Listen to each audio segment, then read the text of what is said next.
Born and raised in a Hindu family in coastal Gujarat, Gandhi trained in the law at the Inner Temple, London, and was called to the bar at age 22 in June 1891. After 2 uncertain years in India, where he was unable to start a successful law practice, he moved to South Africa in 1893 to represent an Indian merchant in a lawsuit. He went on to live in South Africa for 21 years. It was here that Gandhi raised a family and first employed nonviolent resistance in a campaign for civil rights.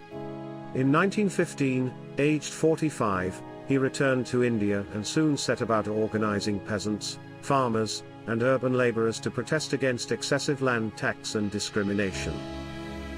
Assuming leadership of the Indian National Congress in 1921, Gandhi led nationwide campaigns for easing poverty, expanding women's rights, building religious and ethnic amity, ending untouchability, and, above all, achieving Swaraj or self-rule. Gandhi adopted the short dhoti woven with hand-spun yarn as a mark of identification with India's rural poor.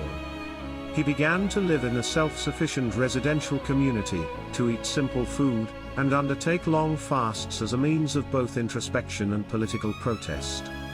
Bringing anti-colonial nationalism to the common Indians, Gandhi led them in challenging the British-imposed salt tax with the 400 kilometers, 250 miles, Dandi Salt March in 1930 and in calling for the British to quit India in 1942.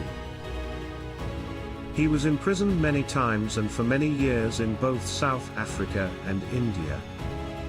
Gandhi's vision of an independent India based on religious pluralism was challenged in the early 1940s by a Muslim nationalism that demanded a separate homeland for Muslims within British India.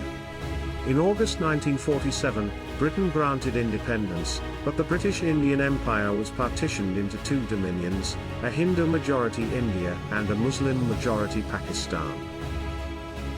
As many displaced Hindus, Muslims, and Sikhs made their way to their new lands, religious violence broke out, especially in the Punjab and Bengal. Abstaining from the official celebration of independence, Gandhi visited the affected areas, attempting to alleviate distress. In the months following, he undertook several hunger strikes to stop the religious violence.